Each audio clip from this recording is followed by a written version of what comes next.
J'ai 75 ans et ce que je m'apprête à vous dire risque de vous mettre mal à l'aise. Pendant longtemps, j'ai cru, comme beaucoup, que le vieillissement suivait une logique simple, que la réussite avait un sens clair et que le temps était quelque chose que l'on pouvait toujours remettre à plus tard. Aujourd'hui, je sais que c'est faux, complètement faux même.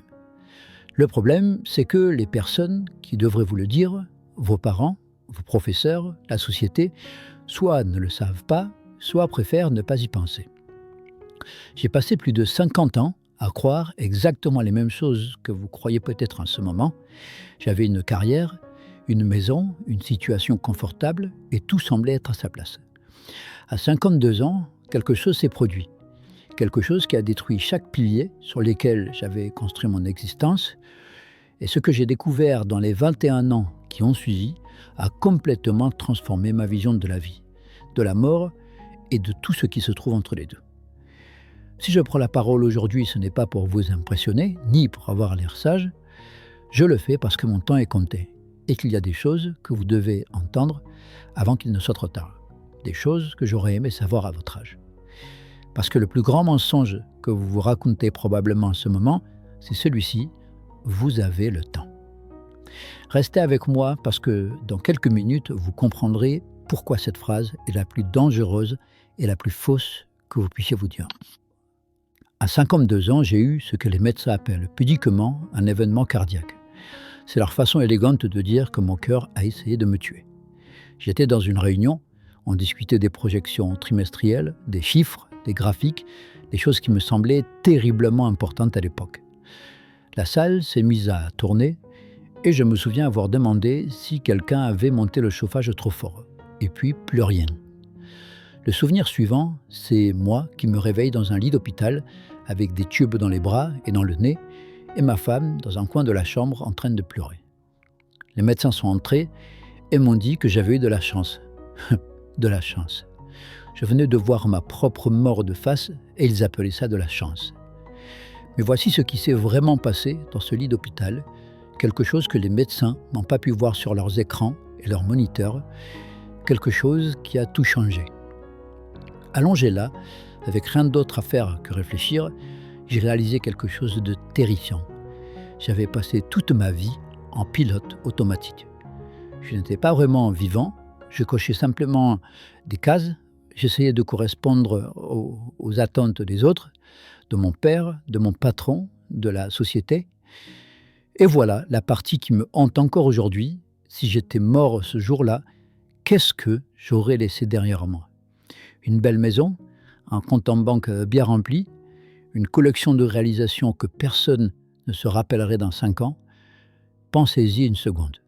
Si vous mouriez demain, qu'est-ce que vous laisseriez vraiment ?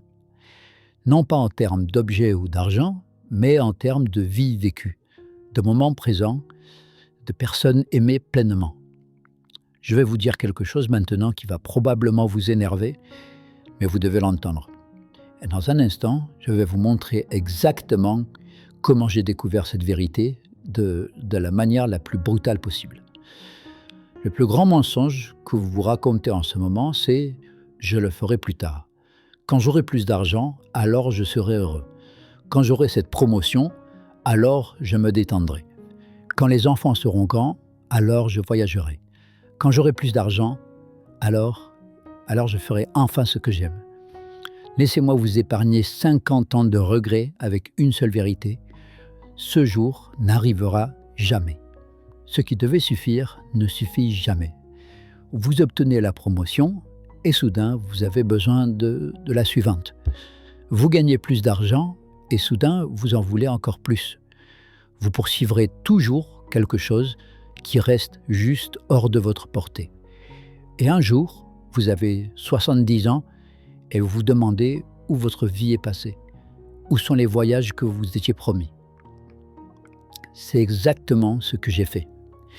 J'ai passé 30 ans à grimper à une échelle pour réaliser en arrivant au sommet qu'elle était appuyée contre le mauvais mur. Le plus désolant dans l'histoire, c'est que vous ne pouvez pas redescendre et recommencer. Le temps, ça ne fonctionne pas comme ça. Écoutez-moi bien, le succès est un objectif terrible. Je dis ça en tant que personne qui a atteint tout ce qu'il s'était fixé d'atteindre, associé dans mon cabinet, la maison, l'argent et le respect. Et rien de tout ça n'a compté. Vous atteignez l'objectif, vous vous sentez incroyable pendant 1 ou 2 jours, puis ça s'estompe. Et vous vous retrouvez à poursuivre la prochaine chose. C'est comme une roue de hamster. Mais voici ce que j'ai découvert après ma crise cardiaque, et ça va vous sembler tellement simple que vous allez peut-être lever les yeux au ciel. Un ami à moi est mort à 68 ans. Il avait travaillé 70 heures par semaine toute sa vie, construit une entreprise valant plusieurs millions, n'avait jamais pris de vraies vacances et disait toujours qu'il ralentirait l'année prochaine. L'année prochaine est arrivée et il a eu un AVC. À ses funérailles, son fils s'est levé devant l'assemblée et il a dit « Mon père était un homme qui a réussi. Un homme bon, même si je le connaissais à peine. » Est-ce que c'est l'héritage que vous voulez laisser? Vos regrets ne porteront pas sur les choses que vous avez mal faites, ils porteront sur les choses que vous n'avez jamais faites. Je ne reste pas éveillé la nuit à penser aux affaires ratées. Ce qui m'empêche de dormir, ce sont les voyages que je n'ai jamais faits, les relations que j'ai laissées s'effacer par ce que j'appelais le manque de temps, le livre que je n'ai jamais écrit, le temps que je n'ai pas passé avec mes enfants. Vous pensez que vous avez un temps illimité avec les personnes que vous aimez. Vous ne l'avez pas. Mon père est mort quand j'avais 45 ans. Nous avions une relation qui était compliquée. Et je me disais toujours qu'on aurait du temps, plus tard, pour arranger les choses. On ne l'a pas eu. Crise cardiaque, et il est parti en quelques heures. Mon plus grand regret n'est pas quelque chose de grand. Ce sont tous les dimanches où je n'ai pas appelé, tous les dîners que j'ai manqués, tous ces petits moments que j'ai laissés filer entre mes doigts. Vous voyez, on pense que les moments importants sont les grands événements, les mariages, les promotions, les anniversaires, mais ce n'est pas ça. Les moments importants, ce sont les mardis ordinaires, le petit déjeuner avec votre femme où vous parlez vraiment, la promenade avec votre fils où il vous raconte ses peurs, le coup de téléphone à votre mère juste pour prendre de ses nouvelles. Ce sont ces moments-là qui construisent une vie. Pas les réalisations, pas l'argent, pas le statut. Rendez-vous en compte avant qu'il ne soit trop tard. Après ma crise cardiaque, j'ai fait des changements. J'ai pris du recul au travail, j'ai commencé à dire non à ce qui n'avait pas d'importance et oui à ce qui en avait. Et dans ces 21 dernières années, j'ai appris plus sur la vie que dans les 52 précédentes. Et voici ce qui est fou, ce que j'ai découvert est tellement simple que quand je vais vous le dire, vous allez peut-être penser « c'est tout ». Mais c'est exactement pour ça que la plupart des personnes et des gens ne le voient jamais. Ce qui compte vraiment dans la vie est d'une simplicité embarrassante. Du temps avec les personnes que vous aimez, un travail qui a du sens pour vous, des expériences plutôt que des possessions et surtout être présent. Je sais que ça semble évident. Quand j'avais votre âge, j'aurais levé les yeux au ciel aussi si on m'avait dit ça. Et non, je ne vous dis pas de quitter votre travail et de partir vivre dans une cabane dans les bois. Je vous dis de ne pas sacrifier ce qui compte pour ce qui ne compte pas. Posez-vous cette question, honnêtement. Si vous mouriez demain, seriez-vous satisfait de la vie que vous avez vécue jusqu'ici? Pas impressionné, pas réussi, satisfait. Parce que voilà la chose, j'ai 75 ans et chaque matin, je sais que je vis sur un temps qui nous est emprunté. Nous le sommes tous, la plupart des gens ne le réalisent juste pas encore. Laissez-moi vous raconter une dernière chose. Il y a 2 ans, j'étais à l'épicerie, la caissière avait l'air épuisée et je lui ai demandé comment elle allait. Vraiment demandé. Elle m'a dit qu'elle faisait des doubles shifts parce que sa mère était malade. On a parlé pendant 3 minutes et je lui ai dit qu'elle faisait quelque chose d'honorable.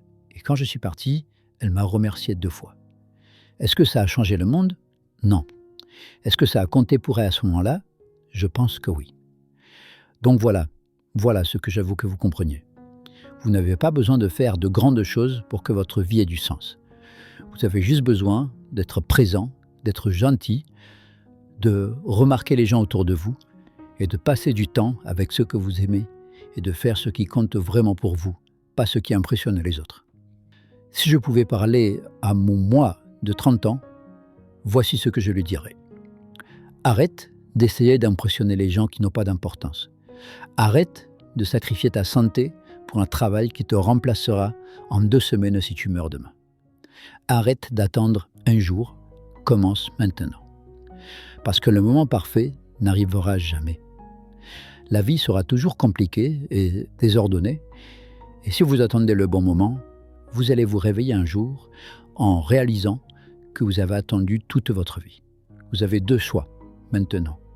Continuez comme avant en vous disant que vous avez le temps, ou commencez à vivre comme si chaque jour comptait, parce que c'est le cas. Le temps file, qu'allez-vous en faire ?